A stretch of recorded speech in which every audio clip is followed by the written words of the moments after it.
도연의 손이 연주의 허리 쪽으로 살짝 더 깊게 감겨들었습니다. 그 순간 연주는 놀란 듯 숨을 들이켰지만 그 떨림이 오히려 도연의 손끝으로 고스란히 전해졌습니다. 연주의 얇은 셔츠 너머로 느껴지는 체온은 뜨겁게 달아올라 있었고 두 사람 사이의 숨결은 점점 더 가까워졌습니다.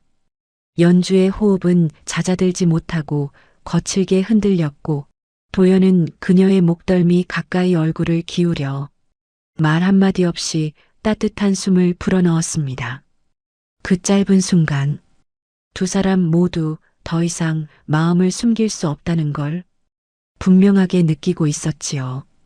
여러분은 지금 이 이야기를 어디에서 듣고 계신가요? 댓글로 남겨주시면 제가 직접 읽고 인사드릴게요. 그리고 다음 이야기 놓치지 않도록 구독과 좋아요, 알림 설정 부탁드립니다. 서울 구로에서 품질 관리 일을 시작한 게 26이었으니까 어느새 20해가 훌쩍 넘었습니다. 그동안 회사 건물의 낡은 페인트가 몇 번은 다시 칠해졌고 공장의 기계들도 세대가 바뀌었지만 저는 변함없이 같은 자리에서 일했습니다. 늘 그렇듯 아침 일찍 출근해 체크리스트를 점검하고 직원들 질문을 받아주고 현장 한 바퀴 돌며 불량률을 확인하는 게 제 하루의 큰 틀입니다. 사람들은 저를 보고 성실하다 말했고 윗사람들은 묵묵히 해내는 스타일이라며 신뢰한다고 했습니다. 그래서 이번 승진 명단에 제 이름이 당연히 있을 거라 모든 사람이 말했고 저 역시 그렇게 믿었습니다. 하지만 결과는 달랐습니다. 발표 자리에서 제 이름이 빠진 걸 확인하던 순간 마치 누군가 등 뒤에서 조용히 의자를 빼버린 것처럼 중심을 잃었습니다. 더 충격적인 건 저보다 3년이나 후배인 동생 직원이 제 자리를 가져갔다는 사실이었습니다. 상사는 제 어깨를 두드리며 도연 씨, 이번엔 운이 안 좋았네. 다음 기회가 있을 거야. 라고 말했지만 그 말이 위로라기보다 오히려 빈 공간을 더 크게 만드는 듯 했습니다. 회사 복도를 걸어 나올 때 제 그림자가 유난히 길고 가늘어 보였습니다. 퇴근길 버스 유리창에 비친 제 얼굴을 보며 문득 생각했습니다. 나는 지금까지 뭘 위해 이렇게 살아왔지? 매일같이 밤늦게까지 남아서 보고서를 정리하고 직원들 실수를 대신 감싸고 연말이면 공장 가동 때문에 가족여행도 제대로 못 가고 그렇게 29년을 회사에 바쳤는데 돌아온 건 하번엔 아니야라는 한 문장뿐이었습니다. 집 앞에 도착했을 때 가로등 불빛이 유난히 희미해 보였습니다. 문을 열고 들어가니 아내 민서는 소파에 앉아 휴대폰을 보고 있었습니다. 저는 가방을 벗어 내려놓으며 조심스레 이야기를 꺼냈습니다.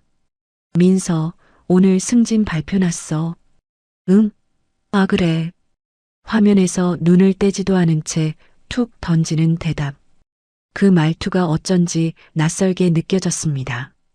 예전에 그녀라면 적어도 제 얼굴을 한 번은 보고 물었을 텐데 말이죠. 나 떨어졌어. 짧은 침묵이 흘렀고 어는 한숨 한 번 없이 말했습니다. 어쩔 수 없지 뭐. 나이도 있고 그냥 정년까지 다니면 되는 거 아니야? 그 말이 칼끝처럼 가슴 깊숙이 들어왔습니다. 저는 그날 밤 거실 불만 켜놓은 채 한참을 앉아 있었습니다. 손에 쥔 물컵은 미지근해졌고 TV에서는 무슨 프로그램이 흘러나오고 있었지만 하나도 머릿속에 들어오지 않았습니다. 하루가 이렇게 허무하게 끝나는 날이 또 있을까 그런 생각이 들었습니다. 그리고 이상한 예감이 스쳤습니다. 오늘 느낀 이 텅 빈 감정이 어쩌면 앞으로 더 깊어질지도 모르겠다는 그 예감은 곧 현실이 됩니다. 민서가 매일 늦게 귀가하기 시작한 건 바로 그 다음 주부터였습니다. 민서가 늦게 들어오기 시작한 건 어느 날 갑자기였지만 생각해보면 전조가 없었던 것도 아니었습니다. 퇴근하고 집에 들어오면 그녀는 이미 외출 준비를 마친 상태로 화장대 앞에 서 있곤 했습니다. 거울 속 자신의 얼굴을 꼼꼼히 확인하며 평소보다 훨씬 짙은 향수를 뿌리던 모습이 지금도 생생합니다. 그 향은 집 안 곳곳에 오래 남았고 심지어는 다음날 아침까지도 희미하게 떠돌았습니다. 마치 저와는 다른 세계에서 사는 사람의 냄새 같았습니다. 어디가? 하고 묻는 제 질문에 민서는 늘 비슷한 말만 남겼습니다. 요가 모임 있어. 친구들 만나기로 했어. 금방 올게. 그렇지만 금방이라는 말은 언제나 현실이 되지 않았습니다. 그날도 마찬가지였습니다. 저는 혼자 텅 빈 거실에 앉아 밥을 데워 먹었습니다. 냉장고에 있는 반찬들은 며칠 전부터 그대로였고 밥솥에 남아있는 밥은 이미 굳어 있었습니다. 한 끼를 때우는 것조차 서글픈 기분이 들었지만 다시 밥을 할 엄두도 나지 않았습니다. 저는 그저 대충 전자레인지에 데워 먹고 씁쓸한 마음을 달래기 위해 냉장고에서 소주 한 병을 꺼냈습니다. 혼자 마시는 술은 이상한 맛이 났습니다. 쓰고 맵고 차갑고 그런데도 자꾸 목으로 넘어가는 맛. 잔을 채우는 속도보다 비우는 속도가 더 빨랐습니다. TV를 켰지만 화면에서 무슨 말이 나오고 있는지 하나도 들리지 않았습니다. 아마 그때부터였을 겁니다. 우리 집의 TV가 소리만 나는 물건이 된 건 시계를 보면 밤 9시, 10시, 11시, 그리고 자정을 넘기기 일쑤였습니다. 문득 손에 들고 있던 잔을 내려다보며 이런 생각이 들었습니다. 이게 정말 부부가 맞나? 예전의 민서는 그렇지 않았습니다. 퇴근하고 들어오면 제 어깨를 토닥이며 오늘도 고생 많았어라고 말해주던 사람이었고 함께 앉아 자잘한 이야기를 나누며 시간을 보내던 사람이었습니다. 그런데 언제부터인지 민서는 제 눈을 거의 마주치지 않았고 대화는 건조해졌으며 오늘 하루 어떤 일이 있었는지 묻는 일조차 사라졌습니다. 저는 점점 질문을 줄이기 시작했습니다. 묻는다는 건 기대가 있다는 뜻인데 그 기대가 돌아올 기미가 없으니 굳이 입을 열고 싶지 않아졌습니다. 민서 역시 갔다 올게라는 한마디만 남긴 채 현관문을 닫고 나갔고 그 문이 닫히는 소리는 매번 제 마음속에서 또 하나의 무언가가 덜컥하고 떨어져 나가는 소리처럼 들렸습니다. 그렇게 며칠을 보낸 어느 날 밤 저는 술에 조금 취한 채 거실 불만 켜놓고 앉아 있었습니다. 민서의 향수 냄새가 여전히 현관 근처에 맴돌고 있었고 집안은 깊은 침묵에 잠겨 있었습니다. 그때 문득 이런 생각이 들었습니다. 언제부턴가 민서의 하루에 나는 없는 것 같다. 그 생각이 들고 난 뒤로는 술이 더 쓰게 느껴졌습니다. 컵을 내려놓고 천장을 바라보며 한숨을 길게 내쉬었습니다. 그리고 바로 그 무렵이었습니다. 한 달 동안 우리 집에 큰 변화를 가져오게 될 사람이 문을 두드리게 된 건요. 민서가 집을 비우는 날이 계속 늘어나던 어느 금요일 저녁이었습니다. 퇴근해서 집 문을 여는 순간 익숙하지 않은 신발 한 켤레가 눈에 들어왔습니다. 여성용 단화였고 색이 은은한 베이지 톤이었습니다. 제가 고른 적 없는 신발이라는 건 한눈에 알 수 있었죠. 잠시 민서가 새로 산 건가 하고 생각했지만 곧 거실에서 들려오는 목소리에 고개가 돌아갔습니다. 형부 오셨어요? 소파에 앉아있던 사람은 바로 민서의 이복 동생 하연주였습니다.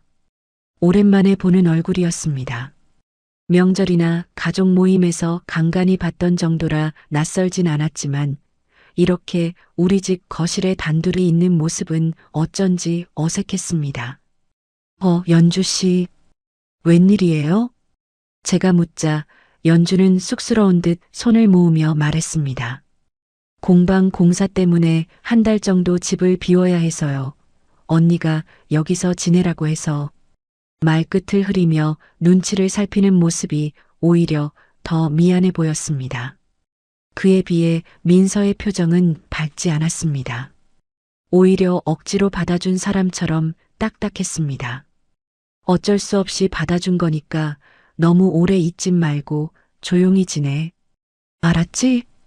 그 말투는 자매 사이에 있는 보이지 않는 거리감을 드러내는 듯 했습니다. 연주는 고개를 숙이며 응, 알았어라고 했지만 그 표정에는 서운함이 잠깐 스쳤습니다. 저는 괜히 마음이 불편해졌습니다. 아무리 자매라지만 한 집에 함께 지내기로 한 사람한테 저렇게 차갑게 말할 필요가 있을까 싶었죠. 그날 저녁 민서는 또 외출을 했고 집에는 저와 연주 단둘이 남았습니다. 어색한 공기가 흘렀지만 의외로 먼저 말을 꺼낸 건 연주였습니다. 형부, 저녁은 드셨어요? 아니요. 아직? 그럼 제가 뭐라도 만들어 드릴게요. 그냥 있다가 밥 안 챙겨 드시는 것 같아서. 연주는 자연스럽게 주방으로 가더니 냉장고를 열어보았습니다. 그리고는 작은 감탄사가 나왔습니다. 어머, 이게 전부예요? 거의 아무것도 없네요. 그 목소리에는 놀람과 함께 걱정이 진하게 섞여 있었습니다. 민서가 요즘 바빠서 그래요 라고 말했지만 사실 저도 이 상황이 부끄러웠습니다. 연주는 망설임 없이 말했습니다. 형부, 마트 잠깐 다녀와요. 반찬 좀 만들어 둘게요. 그 제안엔 거절할 수 없는 이상한 힘이 있었습니다. 누군가가 제 식사를 챙겨주겠다고 나서는 게 얼마나 오랜만이었는지 그 순간 깨달았습니다. 마트에서 장을 보고 돌아온 뒤 연주는 능숙하게 칼질을 하고 조미료를 양손으로 재며 음식 준비를 시작했습니다. 칼이 도마를 치는 소리, 냄비에서 보글거리는 소리, 고기 볶는 냄새 그 모든 게 오랜만에 느껴보는 집 같은 소리였습니다. 식탁에 차려진 밥상은 놀라울 정도로 정갈했습니다. 제육볶음, 간장계란장, 시금치 무침, 된장찌개까지.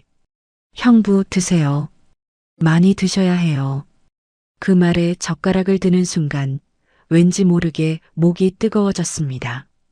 누군가가 나를 위해 이렇게 준비해준 식사가 얼마나 오래된 기억인지 떠올릴 수조차 없었습니다. 연주와 마주 앉아 밥을 먹으면서 자연스럽게 이야기들이 오갔습니다. 그녀는 공방에 대한 고민, 작업실 사정, 민서와의 어색한 관계 등을 조심스레 털어놓았고 저는 회사 일과 요즘 마음이 복잡했던 이야기들을 조금씩 꺼냈습니다. 이상하게 그녀와 이야기를 나누는 동안만큼은 마음 한쪽에서 오래 눌려있던 무언가가 조금씩 풀리는 기분이 들었습니다. 식사를 마치고 설거지를 하려는데 연주가 도리어 저를 말렸습니다. 형부, 제가 할게요. 여기서 한 달 지낼 건데 이 정도는 해야죠. 그 말투엔 억지가 없었고 진심이 느껴졌습니다. 그날 밤 저는 오랜만에 따뜻한 기운이 집안에 맴도는 걸 느꼈습니다. 민서가 없는 텅 빈 집이 아니라 누군가 숨을 쉬고 움직이는 사람 사는 집 같았습니다. 그리고 그 순간 문득 스친 생각이 있었습니다. 이 따뜻함이 단지 하루 이틀의 기분이 아닐 수도 있겠다는 생각이요. 연주가 우리 집에 들어온 뒤로 집안의 공기는 조금씩 다른 색을 띠기 시작했습니다. 민서는 여전히 저녁만 되면 외출 준비를 했습니다. 어느 날은 요가 모임, 어느 날은 동창 모임, 또 어떤 날은 그냥 바람 쐬고 싶다는 말만 남기고 나갔습니다. 향수 냄새를 가득 흩뿌리고 나가는 민서의 뒷모습이 현관에서 사라지는 순간 묘하게 차갑고도 텅 빈 공기가 거실에 남았습니다. 하지만 문이 닫히고 나면 곧 다른 기운이 스며들었습니다. 연주는 조용히 주방으로 가서 냉장고를 열어보고 형부, 오늘은 뭐 드시고 싶으세요? 하고 묻곤 했습니다. 마치 오래전부터 우리 집에서 살던 사람처럼 자연스러운 모습이었습니다. 저 역시 그런 연주의 행동이 전혀 불편하지 않았습니다. 오히려 집안에 누군가 움직이고 있다는 사실 자체가 마음을 안정시키는 느낌이 들었습니다. 우리는 퇴근 후 종종 함께 장을 보러 갔습니다. 가까운 마트에서 장바구니를 끌며 이런저런 이야기를 나눴습니다. 연주는 요리를 좋아하는 사람답게 채소를 고르는 손길이 섬세했고 이것저것 재료들을 넣으며 형부는 이런 맛 좋아하셨죠? 하고 묻곤 했습니다. 저는 그 말이 이상하게도 기분 좋게 들렸습니다. 누군가에게 내 취향이라는 것이 존재한다는 사실이 이렇게 따뜻하게 다가올 줄 몰랐습니다. 집으로 돌아오면 연주는 곧장 요리를 시작했고 저는 옆에서 설거지를 돕거나 양파를 다듬는 정도의 일을 했습니다. 주방 조명 아래 나란히 서 있는 우리 모습을 보며 문득 생각했습니다. 부부라면 아마 이렇게 함께 서 있지 않나? 그 생각에 스스로 놀라며 고개를 저었지만 마음 어딘가에서 따뜻한 불빛이 일렁거리는 건 막을 수 없었습니다. 식탁에 앉아 밥을 먹을 때도 분위기는 묘하게 부드러웠습니다. 연주는 제 앞에서 편안하게 웃었고 저는 그 웃음을 보며 어느새 긴장을 풀고 있었습니다. 민서와는 오랫동안 나누지 못했던 편안한 대화들이 연주와는 자연스럽게 흘러나왔습니다. 형부, 오늘은 회사에서 힘들었어요? 뭐 늘 그렇죠. 사람들 사이에서 끼어 있는 게 제일 어렵네요. 그래도 형부는 다 잘해낼 것 같아요. 제가 봐도 정말 성실한 분이니까. 그 말에 괜히 마음 한쪽이 간질거렸습니다.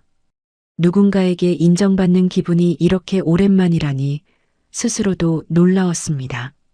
시간이 흐르면서 우리 사이엔 말로 표현하지 않아도 느껴지는 미묘한 공기가 생겼습니다. 눈이 마주쳤을 때 잠깐 멈칫하는 순간, 설거지를 하다 손등이 스칠 때 살짝 긴장되는 느낌, 그것들이 쌓여가며 말하지 않아도 알 수 있는 어떤 감정이 자리를 잡아갔습니다. 그 감정이 정확히 무엇인지, 어디까지 허용해야 하는 것인지 저는 스스로에게 계속 물었습니다. 하지만 묘하게도 그 질문을 끝까지 파고들려 하지 않았습니다.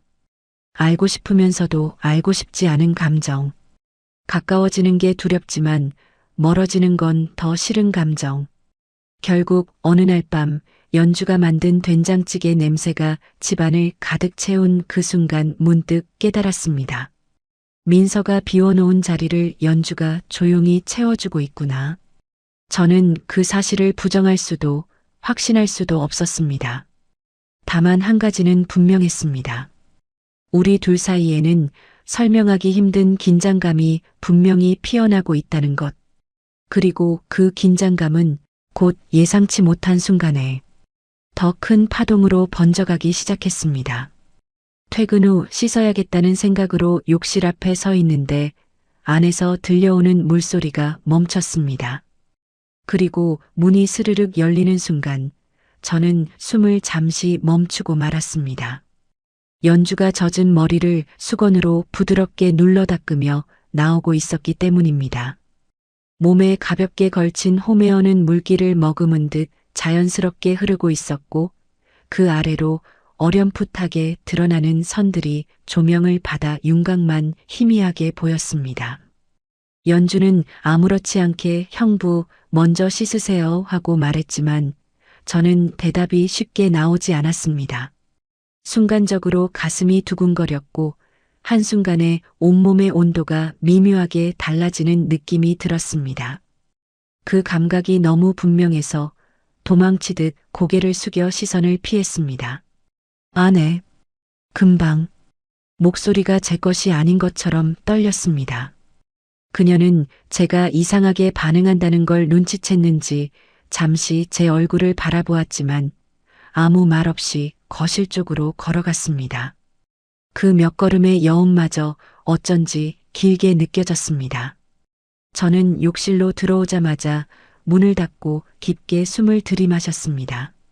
잠깐의 장면이었을 뿐인데도 마음속 깊은 곳에서 무언가가 흔들린 것이 분명했습니다. 이를 악물고 물을 틀어 손목부터 적셨지만 온도는 쉽게 가라앉지 않았습니다. 이러면 안 된다. 이건 아니야. 머릿속에서 다급하게 울리는 경고음도 진정되지는 않았습니다. 물을 거칠게 얼굴에 끼얹고 난 뒤에야 겨우 숨을 크게 한번 내쉴 수 있었습니다. 그러고도 한참을 욕실 안에 멈춰 서 있었습니다. 방금 전 장면을 지우려고 해도 눈을 감을 때마다 아른거리듯 떠올랐습니다.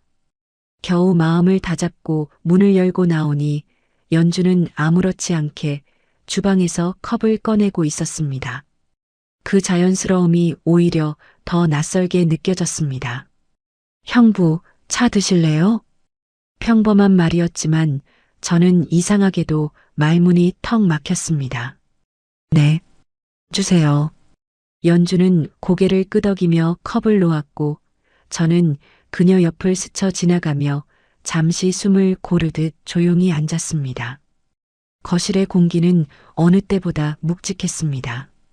서로 아무 말도 하지 않았지만 잠시 눈이 마주친 순간 그 무언의 공기가 더 또렷하게 느껴졌습니다. 저녁 내내 아무 일 없다는 듯 웃으며 이야기하는 연주를 보면서도 제 안에서는 설명하기 힘든 잔열이 사라지지 않았습니다. 그 감정이 불편한 건지 두려운 건지 깊이 빠져들까봐 조심스러운 건지는 알 수 없었습니다. 다만 분명한 건 단 하나였습니다. 그날 이후 저는 연주를 이전과 똑같이 볼 수 없게 되었다는 사실. 그리고 그 흔들림은 다음 날 밤 더 선명한 형태로 모습을 드러냈습니다. 문장 길이 약 1500자. 그날 밤도 민서는 외출했습니다. 이제는 어디로 가는지 묻는 것조차 무의미해질 정도로 문득 나 잠깐 나갔다 올게라는 짧은 말만 남기고 현관문을 닫고 나가버리는 날이 늘어났습니다. 그 문이 닫히는 소리가 들릴 때마다 집안은 금세 적막해졌습니다. 예전에는 이 적막이 낯설었지만 어느 순간부터 이 고요함이 제 일상의 일부처럼 되어 있었습니다. 그날 역시 저는 소파에 앉아 멍하니 TV만 켜두고 있었습니다. 그때 조심스럽게 방에서 나온 연주가 제 표정을 살피며 말을 건넸습니다. 형부 영화 보실래요? 그 말투엔 배려가 묻어 있었고 그 한마디가 집안 공기를 조금 누그러뜨렸습니다. 혼자 밥을 먹고 혼자 TV를 보며 시간을 흘려보내는 것보다는 누군가 옆에 있다는 게 훨씬 좋았습니다. 우리는 소파 양끝에 앉아 영화를 틀었습니다. 처음에는 서로를 의식한 듯 다소 거리를 두었지만 시간이 지나자 조금씩 긴장이 풀려갔습니다. 집안은 은은한 스탠드 조명 아래 조용했고 창밖에서도 바람 소리조차 들리지 않았습니다. 그런 정적 속에서 연주가 담요를 꺼내어 부드럽게 제 쪽으로 펼쳐놓으며 말했습니다. 형부, 이거 같이 덮어요. 그 사소한 행동이 유난히 따뜻하게 느껴졌습니다. 영화가 절반쯤 진행되던 시점이었습니다. 연주가 살짝 자세를 고쳐 앉더니 어느 순간 아주 조심스럽게 제 어깨에 기대었습니다. 처음에는 단순히 졸린 탓이라 생각했습니다. 하지만 그녀의 규칙적인 숨결이 어깨를 타고 전해지는 순간 저는 몸을 굳힌 채 움직이지 못했습니다. 연주의 체온이 어깨로 퍼져오르고 머리카락 하나가 제 목덜미에 스치자 터무니없이 심장이 빨라졌습니다. 화면을 따라가던 시선도 흐려졌고 영화의 대사가 귓가에 들어오지 않았습니다. 마음속에서는 이러면 안 된다는 말이 반복되었지만 그 말은 다짐이 아니라 스스로를 달래는 변명에 가까웠습니다. 연주가 제 어깨에 기댄 채 조용히 잠들어 있었습니다. 저는 숨조차 크게 쉬지 못한 채 한동안 그대로 있었습니다. 그러다 조심스레 그녀를 깨우지 않도록 머리를 받쳐 소파 등받이에 기대게 하고 자리에서 일어났습니다.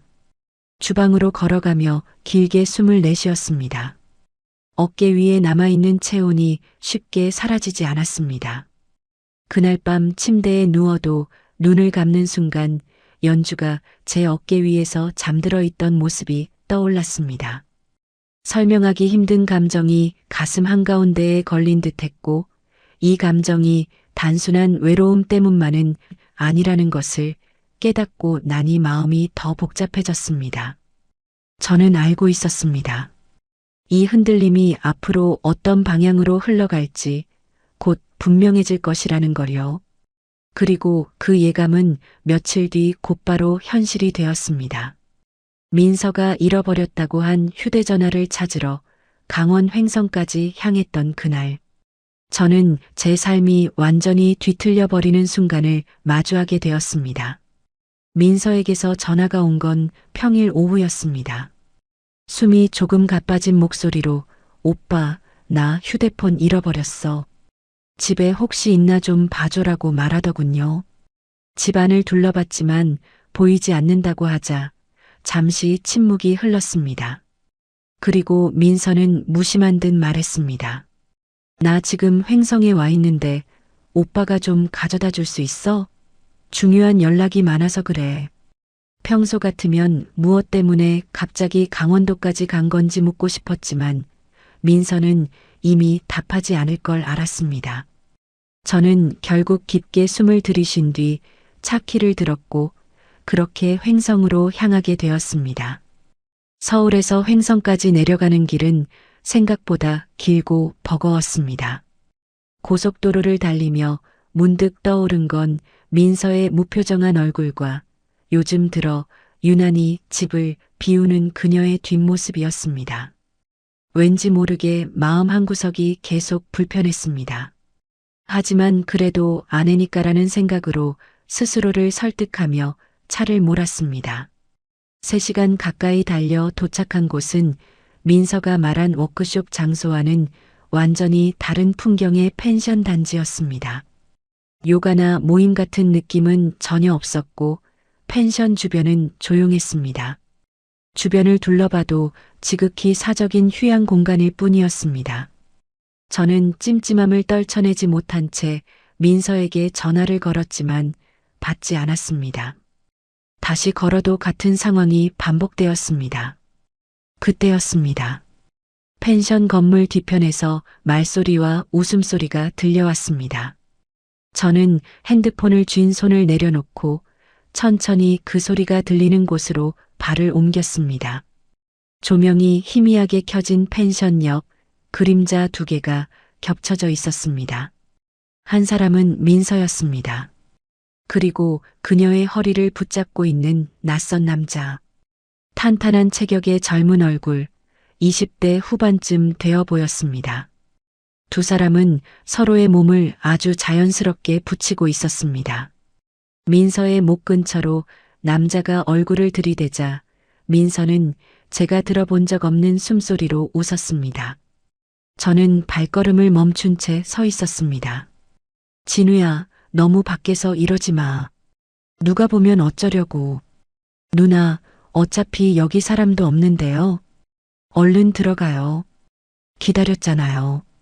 민서는 그 말에 팔을 뻗어 남자의 목을 감싸며 천천히 몸을 가까이 붙였습니다.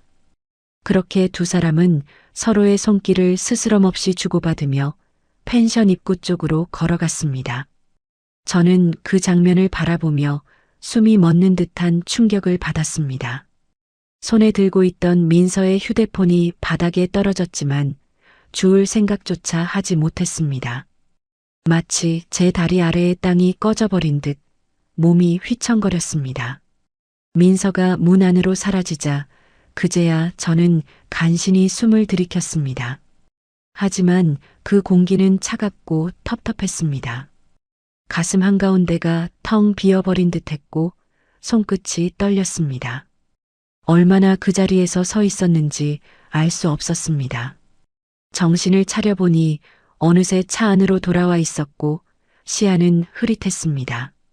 눈물인지 분노인지 허망함인지 구분할 수 없는 감정이 한꺼번에 밀려와 숨이 가빠졌습니다. 그때 휴대폰이 울렸습니다. 연주였습니다. 형부, 아직도 강원도세요? 왜 이렇게 늦어요? 걱정돼서요. 그 목소리를 듣는 순간 저는 더 이상 버틸 수 없었습니다. 말을 꺼내려는 순간 울컥함이 목까지 차올라 제대로 말을 잇지 못했습니다. 저는 결국 떨리는 목소리로 말했습니다. 연주야, 나 지금. 하지만 그 다음 말을 끝내지 못했습니다. 눈물이 먼저 흘러내렸기 때문입니다. 그리고 그 순간 연주는 한치의 망설임도 없이 제 곁으로 달려올 사람이었습니다. 충격으로 무너진 도연에게 연주는 달려와 그를 꼭 껴안고 달래주며 둘은 함께 민서의 외도 증거를 모으기로 결심한다. 연주가 도착한 시간은 거의 2시간이 지난 뒤였습니다. 주차장 가로등 아래 서 있던 저는 마치 돌처럼 굳어 있었고 차 안은 술기운도 없이 멍한 공기만 감돌고 있었습니다. 연주는 택시에서 내리자마자 제 얼굴을 보더니 그대로 뛰어왔습니다. 숨을 고를 새도 없이 형부 한마디를 내뱉고는 두 팔로 저를 꽉 끌어안았습니다. 그 순간 저는 버티던 감정이 한꺼번에 무너져 내리는 듯 했습니다. 연주의 어깨에 얼굴을 묻자 그제야 숨이 터져 나왔습니다. 어른인 제가 이렇게 울음을 삼키지 못한 적은 거의 없었는데 그날은 도저히 감정이 제 의지로는 감당되지 않았습니다. 연주야, 나 봤어. 내 눈으로 봤어. 제가 그 말만 반복하자 연주는 제 등을 쓰다듬으며 조용히 말했습니다. 형부 잘못한 거 아니에요. 민서 언니가 잘못한 거예요. 그러니까 울지 마세요. 연주는 제 감정이 가라앉을 때까지 한참을 아무 말도 하지 않고 안아주었습니다. 차가운 겨울밤 바람에도 그 품은 따뜻했습니다. 그 따뜻함이 오히려 더 아프게 느껴졌습니다. 한참 뒤 정신을 조금 추스르고자 차에 기대 앉았을 때 연주는 제 옆에 조용히 앉아 말했습니다. 형부 이대로 넘어가시면 안 돼요. 언니는 분명 계속 똑같이 할 거예요. 형부 혼자 당하면 너무 불공평해요. 그 말은 위로가 아니라 현실을 직시하게 만드는 일침이었습니다. 저는 고개를 숙인 채 아무 말도 하지 못했습니다. 마음이 무너져 있었고 앞으로 무엇을 어떻게 해야 하는지조차 가늠하기 어려웠습니다. 연주는 그 침묵 속에서 천천히 제 손을 잡았습니다. 형부, 우리 같이 증거 모아요. 그래야 형부가 다치지 않아요. 그 목소리는 단호했고 떨림도 없었습니다. 그 순간 저는 깨달았습니다. 제가 흔들리고 있을 때 가장 먼저 제 곁으로 와준 사람이 연주였다는 것을요. 증거. 그 단어가 입에서 어렵게 빠져나왔습니다. 지금까지 저는 민서가 돌아오길 기다리기만 했습니다. 대화를 하면 해결될 거라 믿고 시간이 지나면 나아지리라 생각했습니다. 하지만 오늘 본 장면은 되돌릴 수 없었습니다. 연주야, 정말 이렇게까지 해야 할까? 형부, 이미 언니가 먼저 선 넘었어요. 그걸 모른 척하면 형부만 손해야요. 그 말에 저는 천천히 고개를 들었습니다. 연주의 눈빛은 흔들림이 없었습니다. 그리고 그 눈빛에서 저는 묘한 안정감을 느꼈습니다. 아마도 제가 가장 두려워하던 혼자 남겨지는 공허함을 그녀가 잠시 대신 채워주고 있었던 것 같습니다. 그래, 알겠다. 내 말대로 하자. 제 입술에서 그 말이 떨어지는 순간 이미 결심은 끝났습니다.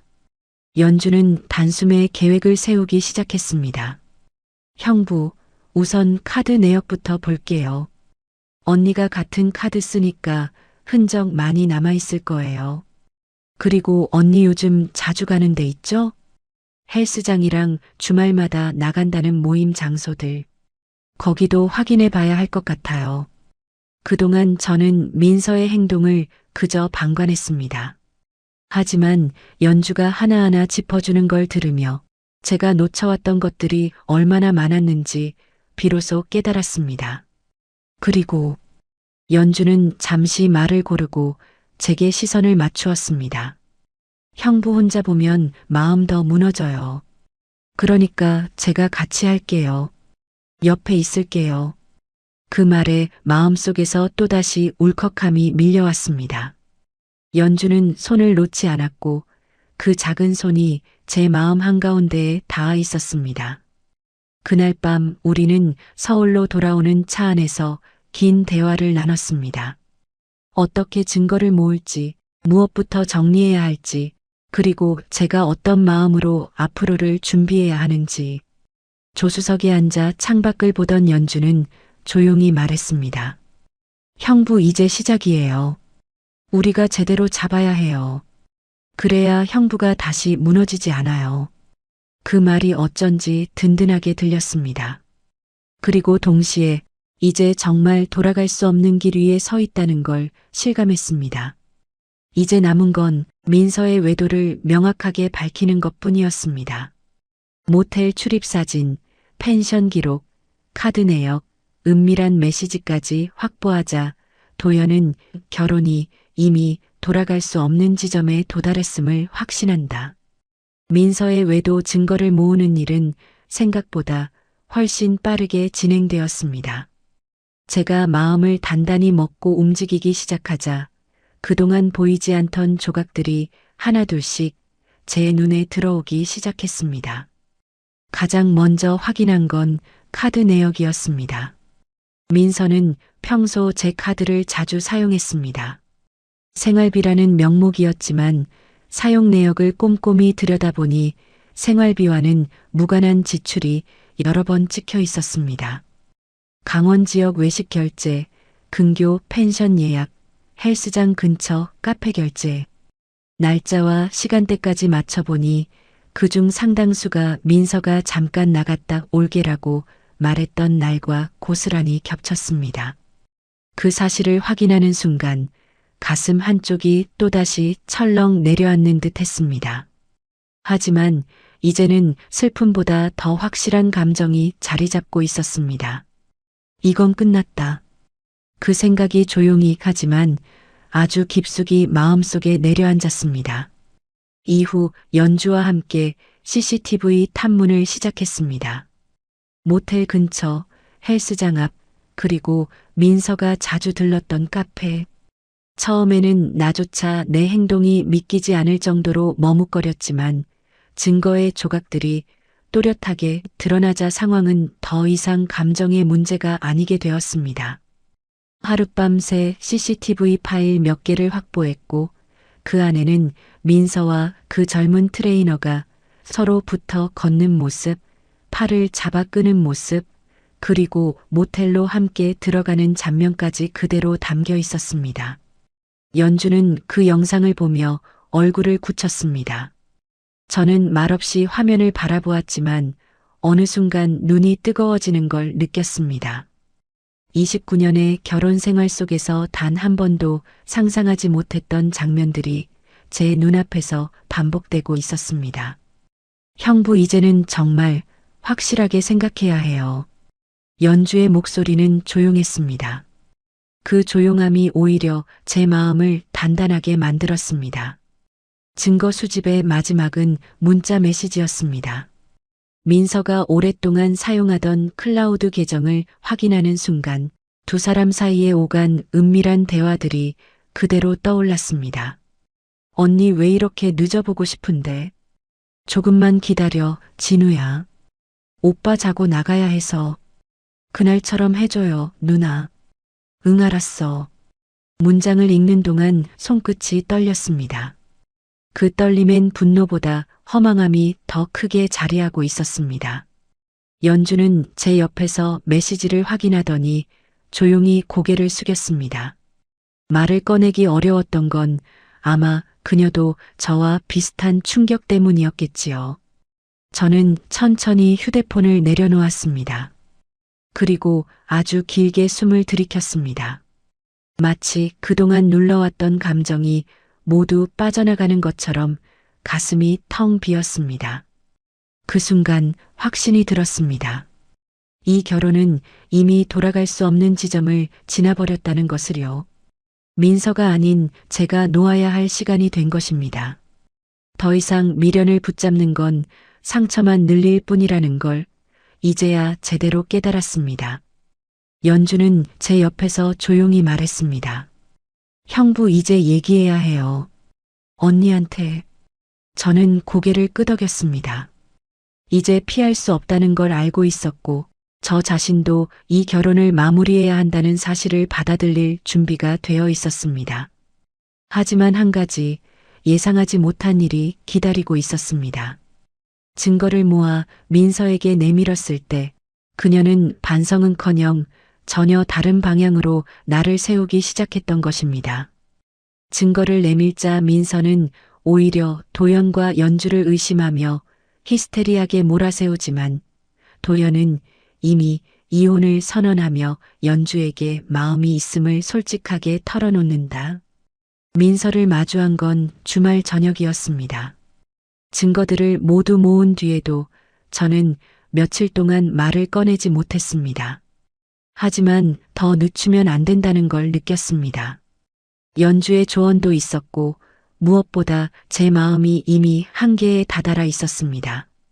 그날 민서는 평소처럼 문을 열고 들어오며 무심히 말했습니다. 나왔어. 밥은 먹었어? 그 아무렇지 않은 말투에 잠시 말문이 막혔습니다. 그녀는 아무 일도 없다는 듯 가방을 소파에 던지고 물을 마셨습니다. 저는 휴대폰을 열어 증거들을 하나씩 꺼내 보여주었습니다. 모텔 출입사진, 펜션 단지에서 찍힌 CCTV 캡처, 카드 내역, 그리고 메시지들. 민서는 처음엔 멀뚱히 보더니 눈이 점점 커졌습니다. 이내 얼굴이 굳더니 믿기지 않는다는 듯 제 얼굴을 쳐다봤습니다. 이게 뭐야? 저는 조용히 대답했습니다. 내가 한 일에 대한 증거들이야. 민서야, 우리 이제 얘기해야 돼. 그러나 그 순간 민서의 반응은 예상 바깥이었습니다.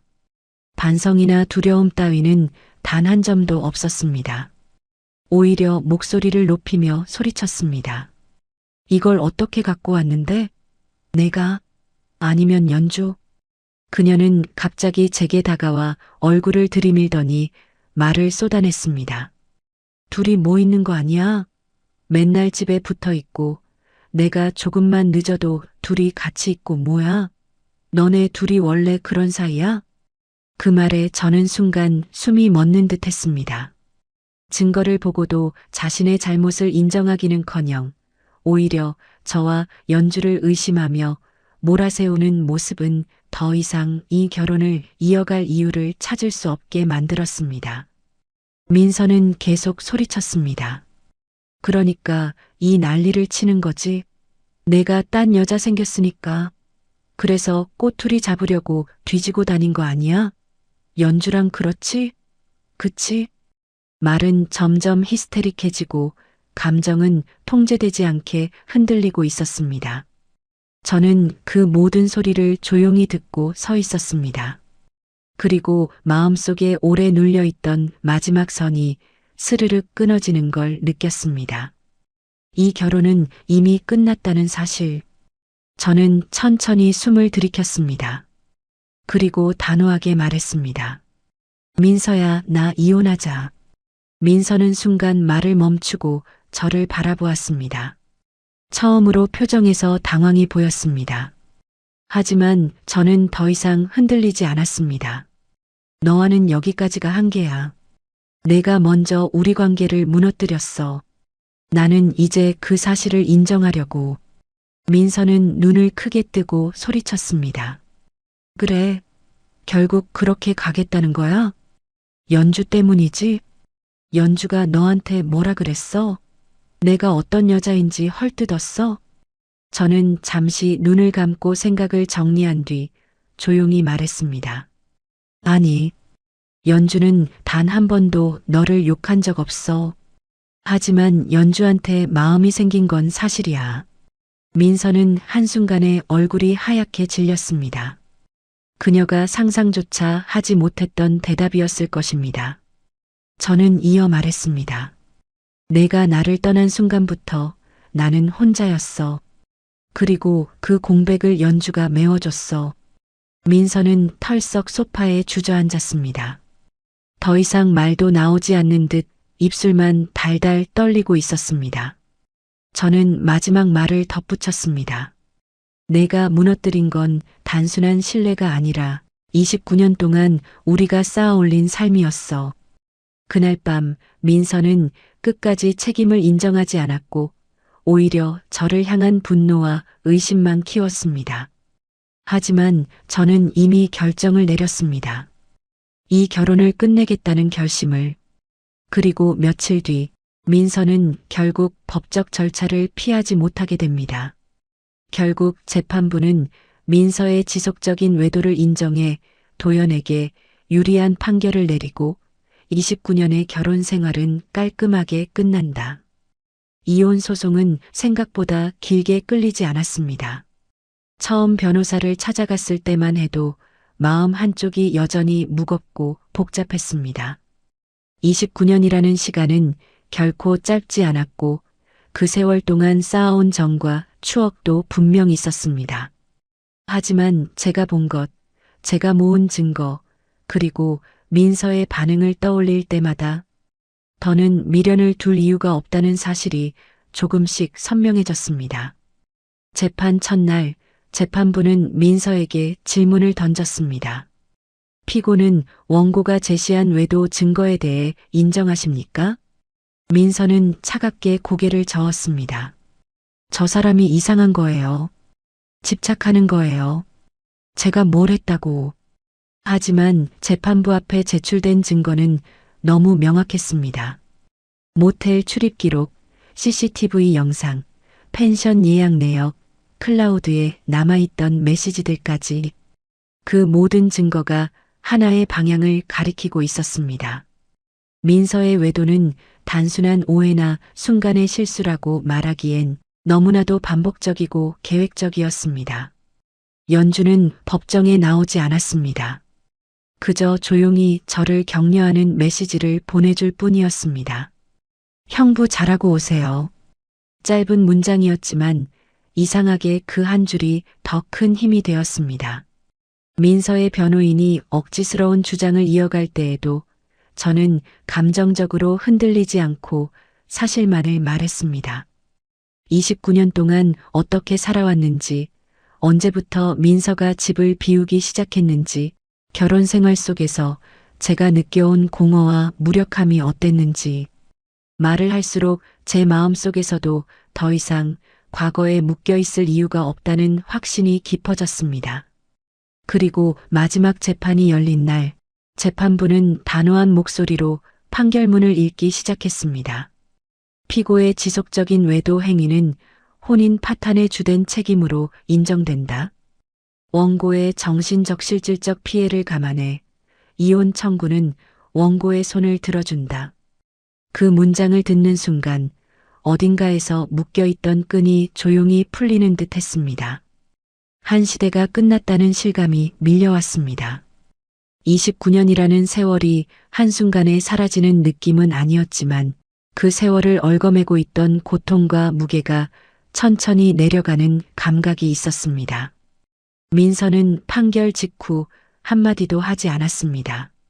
저를 한번 바라보더니 그대로 가방을 들고 나가버렸습니다. 그 뒷모습을 보며 생각했습니다. 그래, 이렇게 끝나는 게 맞았구나.